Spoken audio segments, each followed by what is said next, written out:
I missed my daughter's graduation because of a meeting. I remember looking at the clock. I remember thinking, this deal will secure our future. I told myself she would understand. She said she did, but she never asked me to come to anything again. At 86 years old, I finally understand something. Success didn't take my family. I gave them away. I didn't start out selfish. I started out scared. I grew up in a house where money was always a problem. Bills on the kitchen table, whispers behind closed doors. My father worked hard, but hard wasn't enough. I remember promising myself, my family will never struggle like this. That promise became my identity.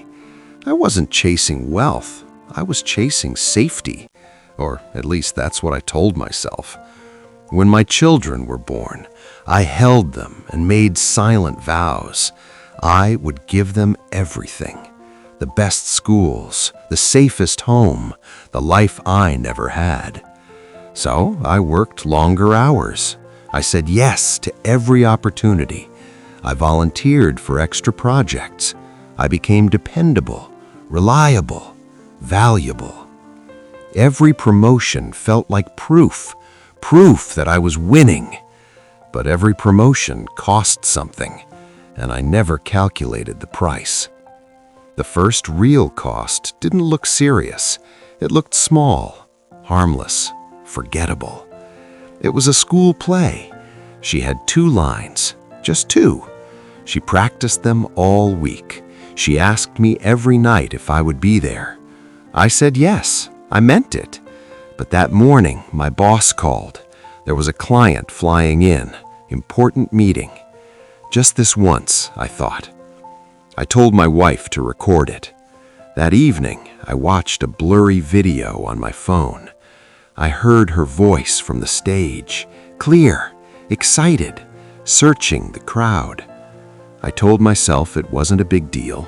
There would be more plays. There weren't, not for me.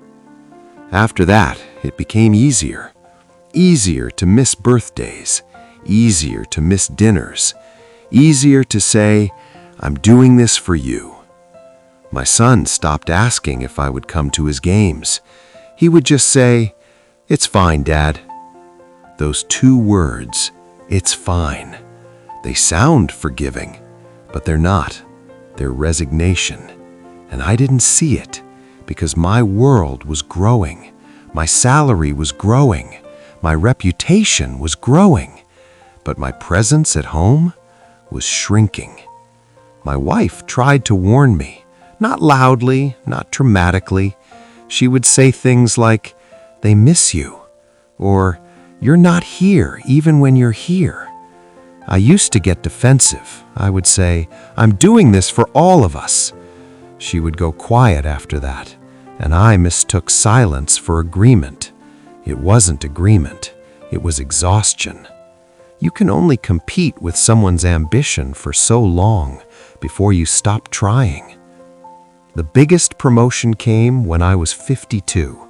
Corner office, bigger house, more money than I ever imagined. People congratulated me. They said I made it. That night, I celebrated alone in a hotel room. My wife didn't come. She said she was tired. I didn't realize she meant tired of waiting, tired of explaining, tired of feeling second place. I came home 2 days later. Something had shifted. It was subtle, but it was there. Less warmth, less conversation, more distance, and I still chose work. The divorce wasn't loud. It was quiet. Papers on a table. Sign here, sign there. No screaming, just acceptance. My children were grown by then. They chose to stay with her. I told myself they needed their mother more, but the truth was simpler. They barely knew me anymore. I had become a provider, not a father, a financier, not a husband. At 86, I have everything I worked for. Savings, property, security. But I eat dinner alone. On holidays, the phone rings politely. Short conversations, careful distance. My grandchildren know my name, but not my stories. And sometimes I look at the walls of this house and I wonder, what would it look like if I had chosen differently? Success is loud when you're climbing. Applause, handshakes, titles. But it's silent when you're old.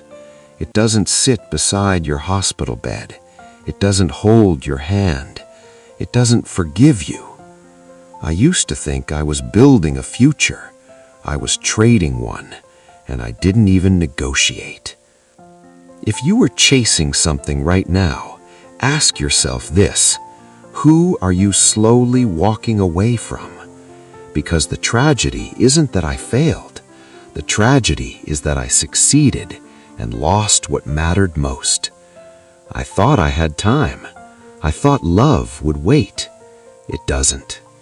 If someone is waiting for you tonight, go home earlier, before the house goes dark, like mine did.